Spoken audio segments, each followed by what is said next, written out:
Olá, bem-vindos a mais um vídeo no meu canal. Eu sou Adriano Ribeiro e aqui eu falo sobre escalabilidade de microserviços. Hoje eu quero trazer o primeiro vídeo de uma pequena série onde eu vou mostrar os desafios de se desenvolver microserviços dos seus diversos estilos. Nesse primeiro, eu gostaria de trabalhar um dos tipos mais comuns, que é o estilo REST, ou seja, você cria APIs de dados que disponibilizam informações usando JSON em geral como formato para serialização e entrega de dados. Mas que desafios a gente tem? É um serviço que está bem disseminado no mercado, está bem, digamos, ele está bem difundido, evoluiu bastante, agregou diversos conceitos do fundamento RESTful, lá da linha do RayTrust com Hypermedia, onde você tem os recursos já se apresentando para as aplicações que os estão consumindo, ou seja, cada recurso já apresenta como você pode navegar, como você pode escrever e assim vai. Bom, hoje o meu objetivo aqui é te mostrar os desafios. Conforme a gente escolhe um estilo de microserviço, esse estilo ele traz determinadas características que vão impactar diretamente no desenvolvimento da nossa arquitetura. E é exatamente sobre isso que eu vou falar hoje. Então vamos lá. A arquitetura de microserviços, ela tem duas etapas bem definidas assim, bem marcantes. Em geral, o monolito, quando se desenha um conjunto de interfaces baseado numa arquitetura orientada a modelo ou orientada a aspecto, você, de certa maneira, conforme definiu as interfaces dos componentes e as suas relações, você já tem a arquitetura do projeto como um todo. Mas em microserviços, devido à forte característica distribuída, então você tem dois momentos. Um onde você visualiza a distribuição desses componentes, os protocolos que serão usados e como vai se definir a comunicação com base nesses protocolos. No caso, como eu estou usando o padrão REST, então eu estou falando de HTTP e eventualmente um formato de serialização como JSON.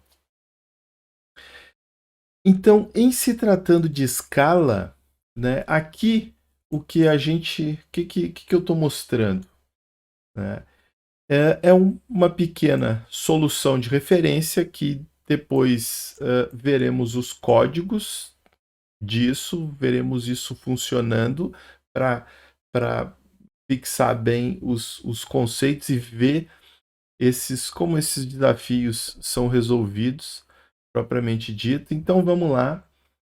Essa solução eu dividi em 4 serviços: um serviço de catálogo, um serviço de estoque, um serviço de vendas, um serviço de pagamento. 4 funcionalidades que colaboram e são disponibilizadas por uma interface para o usuário poder interagir. Só que aí vem o primeiro desafio. Eu tenho diversas APIs e essas APIs elas não necessariamente precisam ser privadas, não precisam ser públicas. Então, como é que eu organizo o que eu preciso apresentar para as aplicações e o que eu não preciso? Ou como eu organizo de maneira que a minha aplicação consuma essas APIs de forma coerente a partir de uma única interface ou de um único endpoint?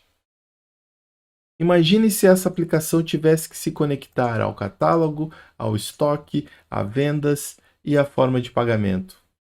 A complexidade na ponta seria muito grande, né? Gerenciar as falhas, os erros de cada serviço, de cada formato de mensagem, preparar um driver para cada serviço, ou seja, a complexidade é muito grande. Então já entra um primeiro desafio aí. Como organizar a exposição das APIs? Então aqui eu estou colocando, né, como propósito utilizar um proxy reverso. Né? Por que usar um proxy reverso? Nesse cenário que eu estou colocando, se eu estou usando um proxy reverso, aí é interessante a gente avaliar os padrões. Que padrões eu tenho para expor APIs? Né? Eu tenho a API Gateway, eu tenho o Ingress Controller, que de certa maneira é como a gente configura um proxy reverso utilizando um serviço. Normalmente, quando a gente está hospedando uma aplicação no Kubernetes ou até mesmo o Docker, né, você pode disponibilizar esse serviço onde você configura e ele gera as rotas, ele já gera a configuração, né, do proxy reverso para sua aplicação. Que outros padrões eu tenho aqui? Gerenciamento de dados e a descoberta de serviços. E aí vocês observem, o gerenciamento de dados, eu já falei isso antes, quando se passa a trabalhar com arquiteturas de microserviço, você vira um pouco engenheiro de dados, você vira um pouco de arquiteto de dados. Por quê?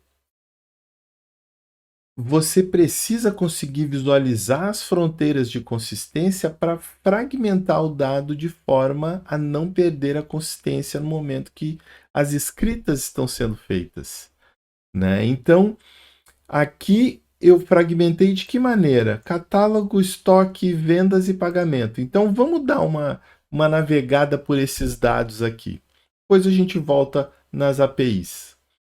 Catálogo. O que catálogo tem? Catálogo mostra os produtos que eu tenho no estoque. Só que ele mostra de uma forma diferente do estoque. Então, se eu estou mudando a forma, mas é a mesma entidade, pô, legal. Eu posso manter os serviços separados. Esses serviços terão vida própria, cada um deles. Ou seja, a visão do produto pode mudar, né, do produto que está no catálogo pode mudar. Eu posso colocar imagem, eu posso colocar som, vídeos, posso agregar coisas àquele objeto, né, para apresentar como retorno, né, do meu dado, ou seja, a minha visão daquele objeto que o outro serviço provê. E no estoque, como é que é esse produto? No estoque ele tem dimensões, no estoque ele tem peso, ele tem volume, né? Ele tem os registros de onde ele veio, quem foi o fornecedor, ou seja, ele tem outras informações que complementam a visão do catálogo, ou seja, eu estou em outro contexto. O estoque, tá bom, ele pode, né, existir dessa maneira. Da mesma forma, vendas. Pô, como é que produto se relaciona com vendas? O que eu preciso do produto na venda? Pô, preciso saber o que eu estou comprando, né? Então, a visão do produto na venda vai ser mais uma forma de eu identificar, de eu saber o preço, né? Eu vou ter poucas informações dele que são relevantes, né? Qual é o usuário que está comprando, né? Então, a minha venda, ela precisa só saber basicamente qual é o produto, qual é o preço, qual é a quantidade e quem é que está comprando para que eu possa, né, formalizar, eu possa existir como venda em si. Pô, legal, venda, então atende aqui ao cenário que eu estou definindo. E pagamento? O que pagamento precisa? Pagamento precisa saber alguma coisa de produto? Não, poxa, pagamento precisa saber quem vai pagar, para quem vai ser pago e quanto vai ser pago e de que forma, né? Então, assim, ou seja, esses domínios, esses contextos que nessa divisão que eu organizei de serviço, eles estão atendendo, né, de maneira a colaborar, ou seja, no momento que eu recebo um produto no estoque, eu posso disponibilizar esse produto para o catálogo. Ele sendo disponibilizado para o catálogo, ele pode ser selecionado e vendido. No momento que ele é vendido, essa venda é paga, né? Uma vez sendo pago, eu posso avisar, eu aviso a venda para ela ser fechada e eu aviso o estoque para o estoque ser decrementado, e se zerar, eu posso finalizar o catálogo. Pô, beleza. Só que aí os serviços estão colaborando para prover a funcionalidade de e-commerce, mas aí, se vocês observarem, eu falei como se fossem eventos. No entanto, a arquitetura que a gente está definindo aqui é REST. A gente não tem evento aqui. Tudo isso vai ter que ser feito por chamadas de APIs, né? Ou por eventos de webhook, né? Eventos, ou por chamadas de webhook, ou seja, o catálogo registra uma API de callback no estoque, que registra em vendas, que registra em payments. Olha a complexidade. O outro padrão que pode nos ajudar aí nesse desafio é a descoberta de serviço. Que faria o quê? Catálogo depende de estoque, estoque depende de vendas, vendas depende de catálogo, payment não depende de ninguém, vendas depende de payments. Através dessas relações de dependência, eu posso me apoiar eventualmente num serviço de resolução de nomes, ou eu mapear os nomes de alguma maneira para que esses serviços saibam com quem se comunicar no momento em que as requisições estiverem naquele estado que ele precisa. Então, se eu preciso saber se determinada venda está paga, eu preciso bater no serviço de pagamento. Se o estoque, se o catálogo quer saber se tal produto está em estoque, ele precisa ir no estoque. Ou ele precisa ir no estoque, ou ele precisa ter o dado. Para ele ter o dado, ele precisa registrar um webhook para receber o dado no serviço de origem. Então aí você já tem uma ideia dos desafios para se trabalhar com microserviços, se utilizando pura e simplesmente a arquitetura REST, né? Nesse desenho arquitetural, os serviços de domínio são muito importantes, que os serviços de domínio é que vão fazer essa comunicação. Mas a localidade de dado aqui, ela praticamente não existe, ela é mais difícil de ser mantida. Porque para você manter. Vamos aqui. O que seria a localidade de dados?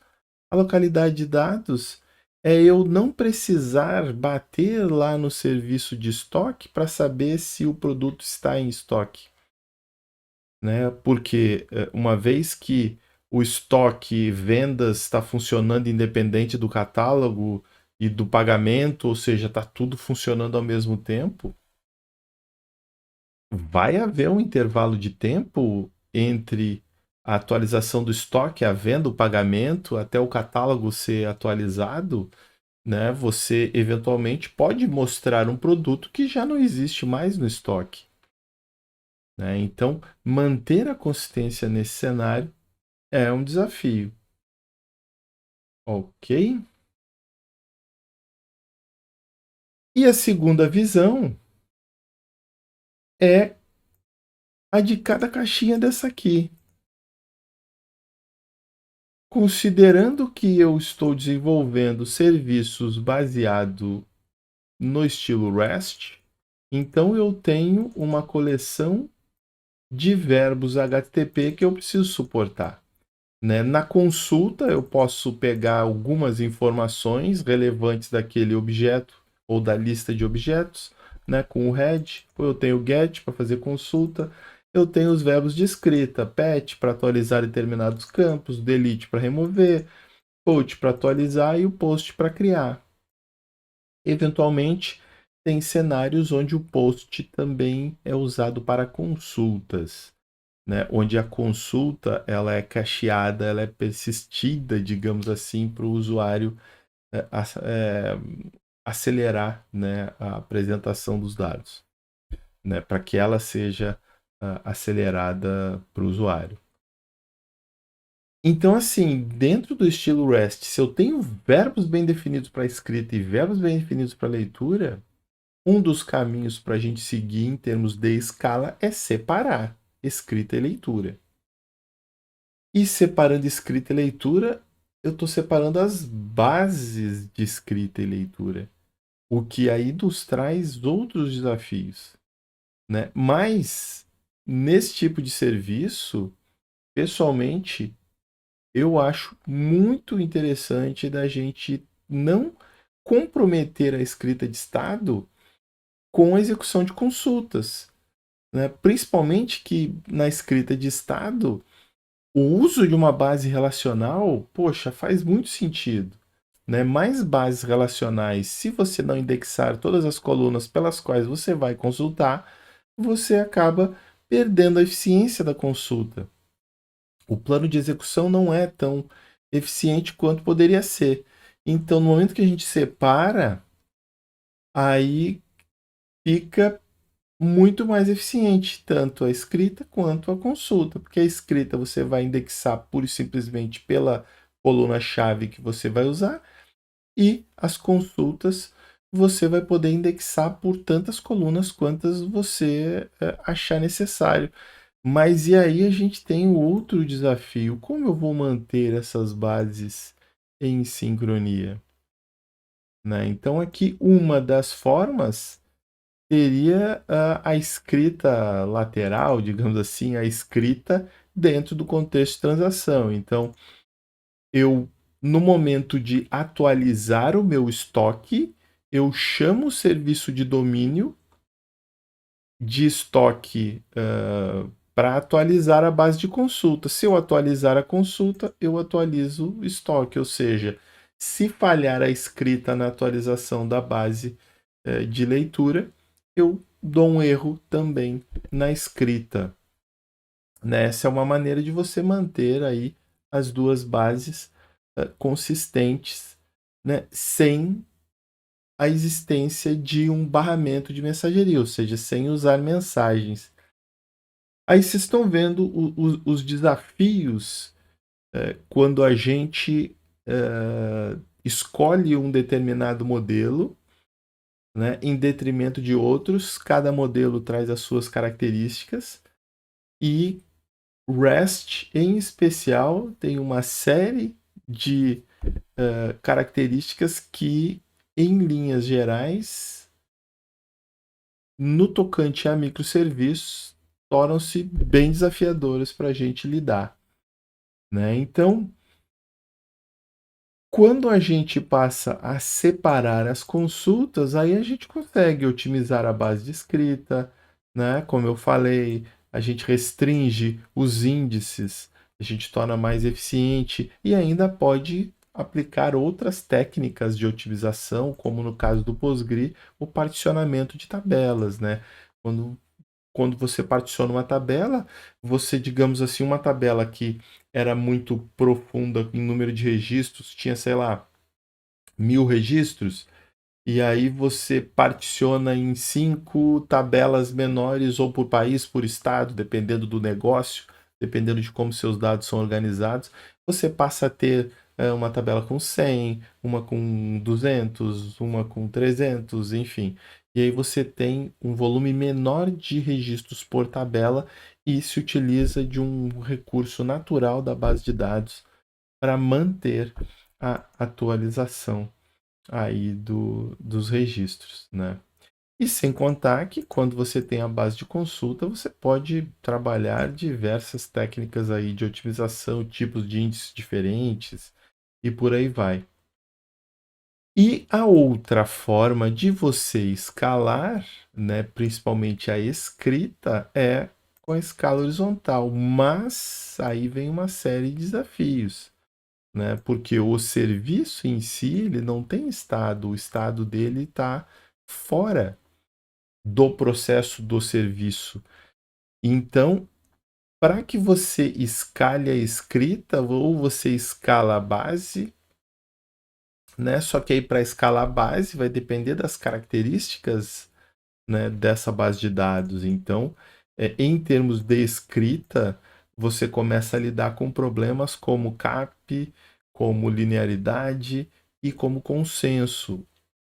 O que é o CAP? O CAP é um conjunto de características de banco de dados relacionados à consistência, disponibilidade e particionamento.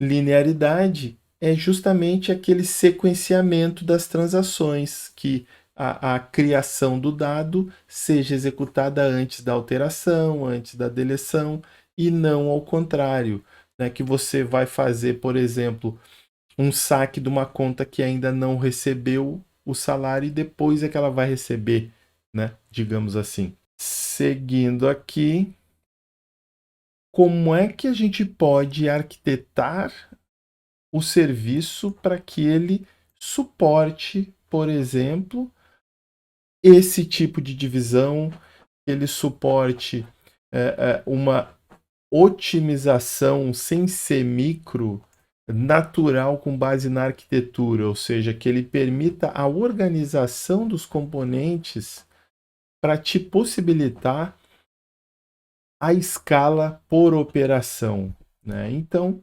uma das formas aqui, são os componentes que a arquitetura limpa já prevê, né? Então aqui a gente tem o domínio de negócio, a gente tem as entidades que serão escritas aqui na API de estado. Aqui eu tenho as capacidades, eu tenho a implementação das funcionalidades que me permitem essa implementação separado da camada de negócio, me possibilita trocar essas capacidades conforme eu necessitar de mais escala, eu necessitar de características diferentes de processamento, como, por exemplo, as que eu falei aqui, né, do CAP, linearidade, consenso, ou seja, eu mudando a base de dados, eu mudo as características daquela operação. E da mesma forma, a hospedagem. Por exemplo, um microserviço tem microserviços que começam com o estilo REST, por exemplo, e passam a ser hospedados numa infraestrutura como Lambda, como Function, como um serving do Knative. Mas isso vai depender de como o teu serviço está projetado para que ele suporte esse tipo de coisa. Mas isso vai ficar para um outro vídeo, né? Então eu espero que hoje tenha dado aí para você entender um pouquinho dos desafios de se desenvolver um microserviço puramente baseado na arquitetura REST, né? E no próximo vídeo eu vou mostrar então a implementação, os códigos desse serviço e como essa relação entre eles é construída. Beleza? Bom, gente, ficando por aqui e até a próxima.